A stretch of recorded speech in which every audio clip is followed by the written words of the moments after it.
The apocalypse, the great reset, the end of the world as we know it, the collapse, whatever you want to call it, we are closer now than we have ever been.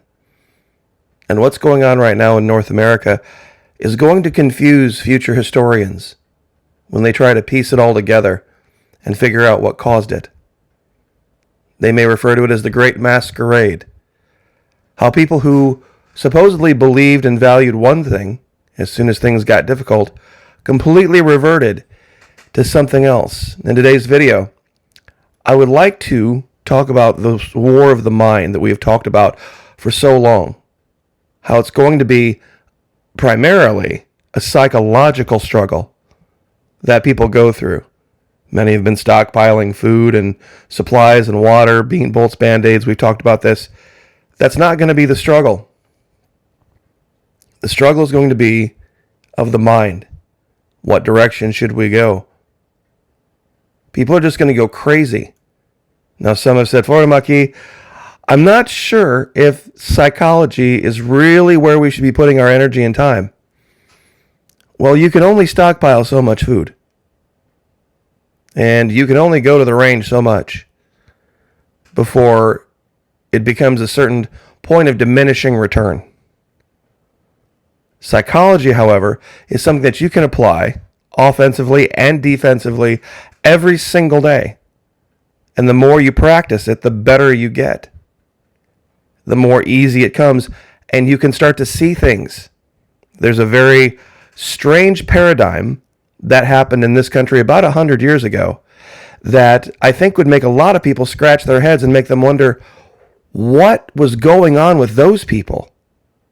We've talked about making America great again and going back to the good old days.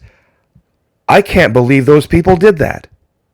That's what we're going to talk about today.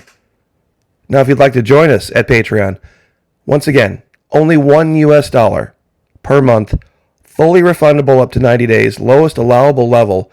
Trust me, you're going to want to get in on this. We're going to show a specific example of it here on YouTube today, how what people have thought about our past and the greatest generations are completely wrong. Now, we have talked about how the future is volatile. It's uncertain. It's complex and ambiguous. Well, some things we hold to and understand are not ambiguous. Not in the least. One of those things is the idea of the mama bear. For some folks, this may be the last thing they would ever see in the wild. Coming across a very large grizzly bear, bad enough. A mother bear with cubs, you're probably going to be your end. If you don't have some way of defending yourself, it's incumbent to back away as slowly as you can and leave them be. Regardless of whatever your intent was for the cubs, or if you had any intent at all, she's going to assume the worst. That's just how all mothers are. You want to see a woman go from zero to absolute batshit crazy in nothing flat? Get between her and her kids. Or make her believe in any way, shape, or form that you're a threat to her children. Now, I think we can all agree on that. And we can all agree that that's not a new thing. That that's a very, very old thing.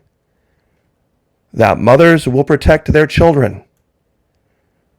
But what if I told you there was a simple button you could press, figuratively speaking, that could turn that switch off and make mothers not really care. One way or the other, make them value things that you would never have thought would have been more important than their kids. I'm sure there's a lot of mothers out there right now scratching their heads going, Florida Maki, there is no such button. My drive to protect my kids is ingrained in me, and there's nothing you could do or say that would What if I told you the entire country, United States, fell into a trap like that, trying to avoid shame? That's right, there were mothers willing to see great harm and death come to their children rather than feel shame. Florida Maki, you have no proof of this. That never happened, really? Who remembers that scene from Forrest Gump, that very uncomfortable, cringy scene where the Sally Field character, Forrest Gump's mother. Now, I know this is a movie, but it's emblematic of something else that was going on at the time. You see, Forrest, as a child, Forrest Gump, the character in the movie, was a little slow, and he hadn't passed a test. He was a few points short, and he was going to have to go to a school, as referred to in the movie, to retread tires, a trade school, basically. And she was having none of it. She's like, no, my Forrest is not going to go to some special school to learn how to retread tires. Surely there must be something that can be done. And that's, of course, where then she arranges some liaison in the evening between her and the guy at the school's in charge and makes sure that her son can go to a normal school.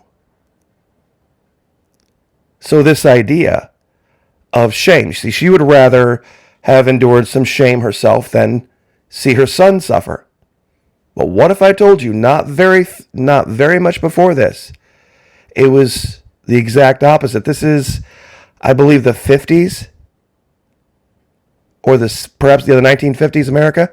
What if I told you only about 20 years before this, the values were completely different? And it had to do with money. See, people have gotten all bent out of shape. Florida Mucky, why do you talk about and show these images of prostitution? Women attempting to make some extra money or survive. That's about the most horrible thing I've ever heard of. Really? This is the most horrible thing you've ever heard of? Clearly you didn't pay attention in history class. Facts.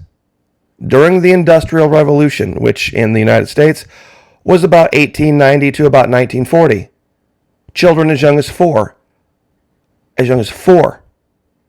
were forced into labor. Many children of poor families were expected to go into work to help the family's income. They often worked at dangerous jobs with very low pay. Cotton mills, 12 to 16 hours, starting work at age 6 or 7. Now, those who had partially kind of a moral issue with it, had nothing to say bad about children that age working. But what they tried to say is that, well, we should put them in jobs that at that age they can learn something they can take with them into adulthood. At 4, they're saying the work must develop, not deaden. Encourage and trains the child to be a better citizen. Nobody was even saying at the time that it was morally wrong to have children 4, 5, 6, and 7 out of the house in a factory working. They were just rearranging the chairs on the Titanic of this. Now, you ready for the bizarre part, ladies? Ladies out there who have children, sit down. You're not even going to believe this. Some said, what should we do when they tried to ban children in factories? By the way, this is where the entire idea of age of consent comes from. Age of consent had nothing to do with sex or making babies or when could you get married. Age of consent laws had to do with child labor laws. When could they consent to go to work? In virtually every single case where children were found working in these factories, the family had other options to deal with the loss of income, meaning they could have moved in with relatives, and there were church organizations, and there were state, even at this time, there were state programs. But you see, that was seen as shameful. So mothers of this era, rather than endure the public shame of having to live with relatives or take a handout from the state, they would rather have sent their children 5, 6, 7, and 8 into the factories where they were beaten, where they were whipped, where they were abused, and they would work every single day rather than be seen as being on the take.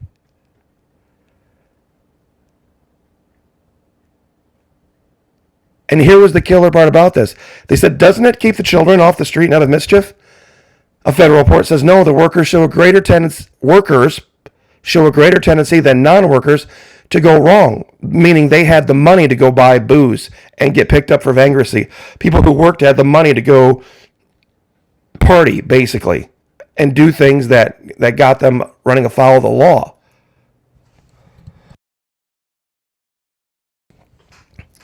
This was about as much of a compromise as anyone was allowed to say at the time.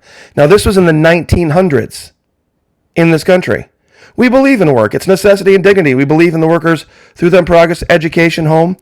Therefore, we would protect and educate the child of today, train the worker of tomorrow, and thus safeguard the home.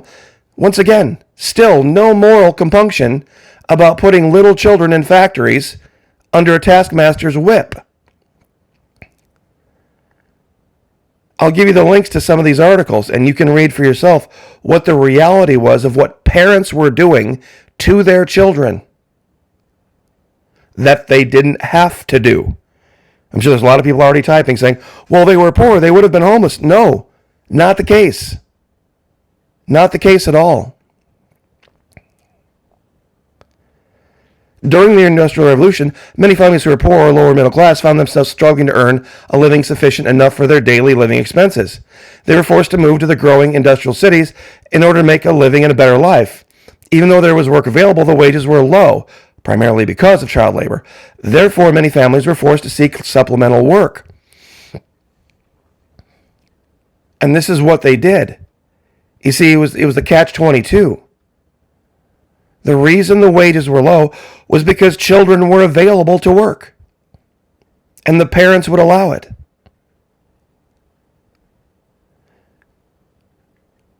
And they lived in these tenements and slums.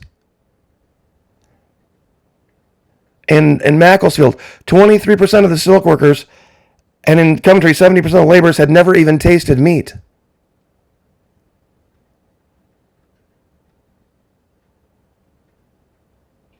Let me see if I can find this story about what happened to this girl who got caught in the machinery. And she was basically, they just watched as the machinery just chewed her up. And then eventually, when they shut down to do the changeover, that's when they dug out the body. I mean, and they would work sun up to sundown.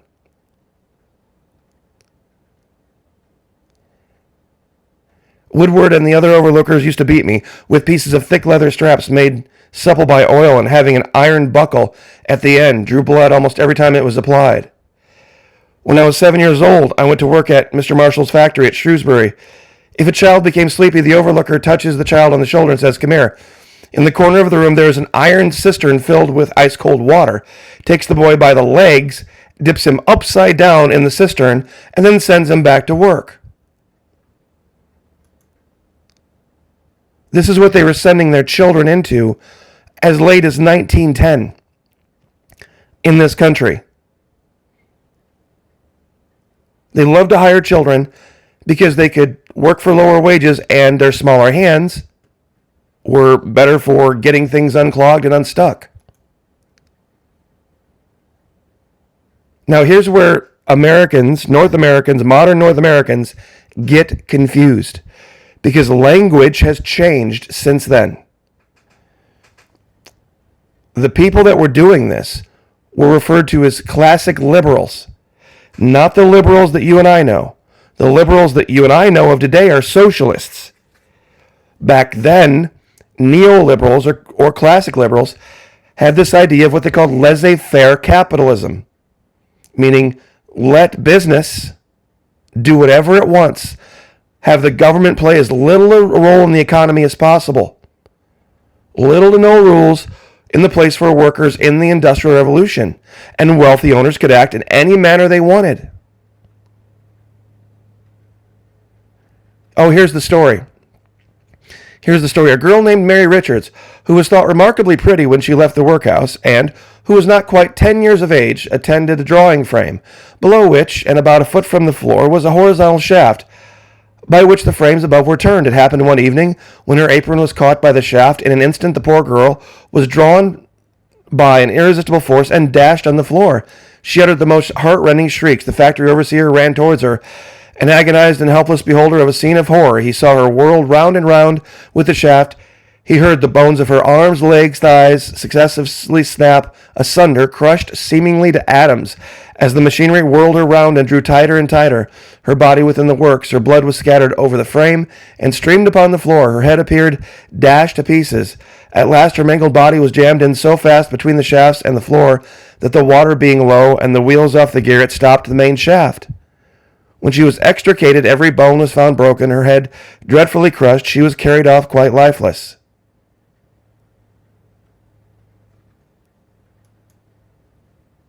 This is what people were doing to their kids for money in this country all the way truly up until about 1938, when the laws finally took hold, that stopped this.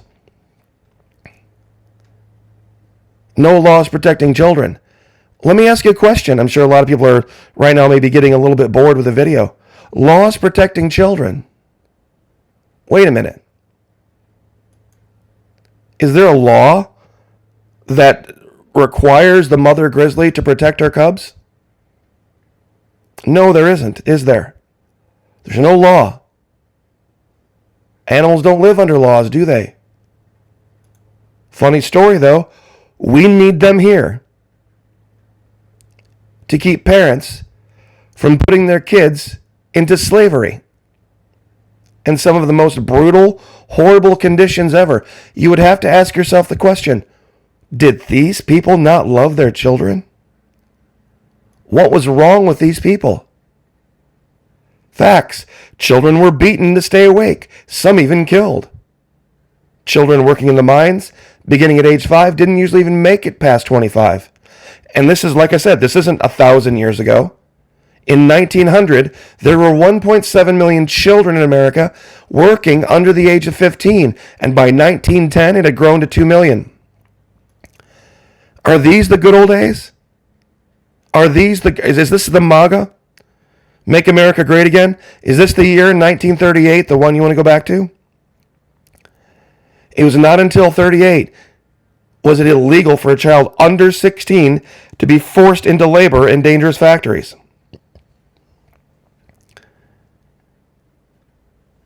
The evidence of this goes on and on. Now, please tell me about your morality, your sense of morality, being offended by a full-grown adult woman doing out calls on weekends. How that's going to be the sign of a collapsed society. Or the other way around, I guess. That a mother would rather see her children beaten and whipped and humiliated and exhausted every single day rather than this, because that would have been seen as immoral and unchristian. Seriously, you think this is as bad as it gets? Not even close. People want to talk about what goes on in Asia, in the shoe factories. We had it here 100 years ago. And guess what stopped it? Guess what stopped it? Socialism. It was the utopian Karl Marxist socialists that stood up and said, it doesn't matter how good this is for business. This has to end. And you can look that up. See, this is the collapse. This is the reason for the collapse. People out there pontificating about how wonderful capitalism is. I guarantee if you had 100 capitalists and 99 of them said, you know what? Child labor is wrong. Child labor is horrible. We're not going to do it. But there was one that said, I got no problem with it. The other 99 would be out of business within the year. And there would be one source for whatever they were making. That's how it works. Why? Well, real simple.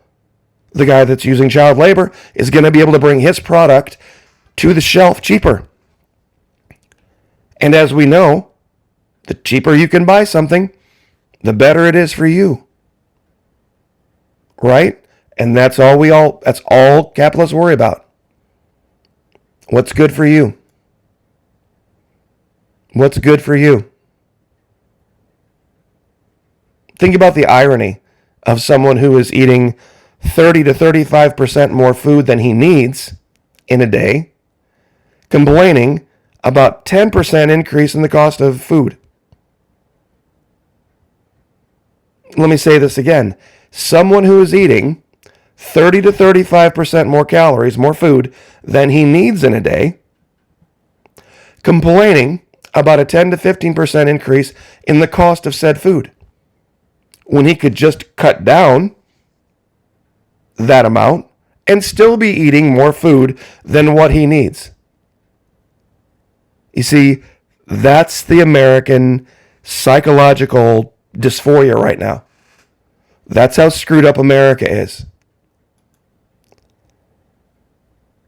Do the poor need their children's help? Going back to the child labor thing. No. 75% of the kids that were doing this, the little baby kids that were doing this, were not doing so to keep their parents or their family off the street. Meaning the family had other options. The other options they just didn't like. It was easier to send the kids off to the factories. When, not if, things finally collapse here in North America, black markets are going to spring up everywhere for everything.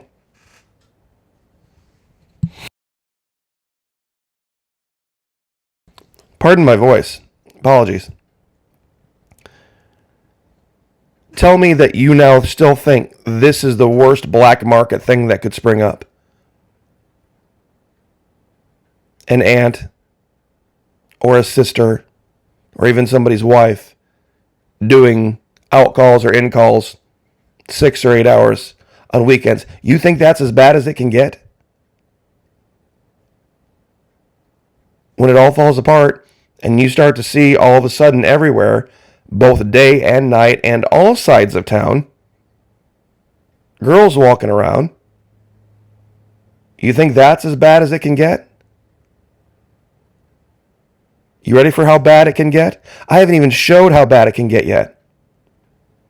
You see, there were those that were saying at that time, back in the 1900s, 1920s, 1910, that, yeah, we know it's dangerous to put a 7-year-old in charge of a circular saw.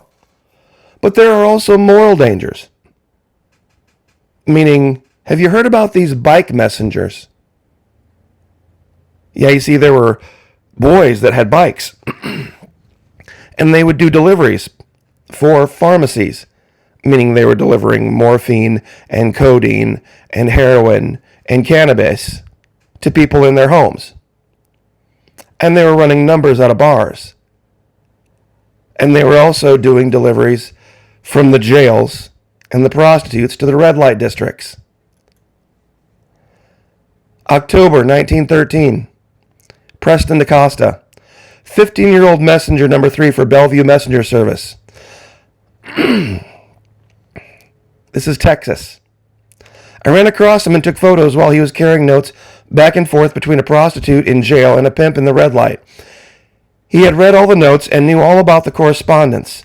He was a fine-grained adolescent boy.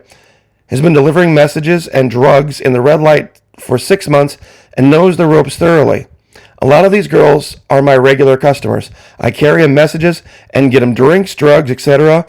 Also go to the bank with money for them. If a fellow treats them right, they'll call him by number and give him all their work. I got a box full of photos I took of these girls. Some of them I took in their room. Works until 11 p.m. 15-year-old boy. This was his job. To be a runner and a go-between between the prostitutes in jail and the pimps, and to deliver the drugs from the drugstore. Are these the good old days, MAGA folks? You say make America great again. Can you please give me a year? I'm serious. I'm dead cold serious here. Can you please give me a year when you think things were so much better? Because in the 1900s, all the way up till 1938, all through World War I, it was perfectly okay to send your kids off to factories and have them beaten and whipped and humiliated. That was perfectly fine. Was that the great America we're going back to? Or should we go back even farther to when women were property? Complete property. Able to be bought and sold. Under the guise of Christian marriage. With no input whatsoever from themselves. Is that the America you want to go back to? You see, and that's the key here. About Make America Great Again. Based on what? Now, I know what people are already typing. Florida Maquis, if you think it's so bad here, why don't you just leave? That's a complete cop-out. Why is that a cop-out? Because here's the real story. Things have never been perfect. Things have never been ideal. And even now things are not perfect. And things are not ideal based on our standards. But if we were to try to apply our standards to only 100 years ago, they would be 1,000 times worse. And just the ladies in my audience alone. Can you imagine doing that to your kids? They could. You see, that's how much progress we've made. And that's my point. I'm not leaving because I know we have a ways to go, but I also know how far we've come. So before people start getting too all upset about how things are and wishing to go backward, why don't we go look at what the way things were some time ago? Why don't we go look at that? Ladies, back in the 1970s or 1980s, if you dressed like this in public and some guy came up and gave you a tap on the rear, you would have no recourse whatsoever. Because at that time, they would have said you would have been looking for that. You would have been advertising for that. Was that right? No, of course it's not right that any man would put his hands on you uninvited. But that's the way things were in the 1970s and 80s. Do you want to go back to then? Seriously, things have never been ideal. This has gone on for a long time, but if you think this is how bad things can get, or how bad they have been, not even close. Not even close to what used to go on in this country in the name of capitalism and in the name of money. Even an animal would have looked at you and gone, those are your cubs. Those are your little ones. Those are your kits. How in the world are you allowing that to go on? In the name of anything. Animals would have known better than what we were doing in this country in the 1900s. In the 1900s.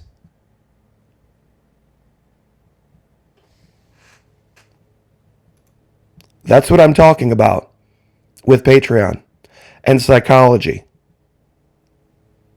That your mind can get so screwed up that all somebody has to do is push a couple of buttons and they can turn off one of the most basic fundamental instincts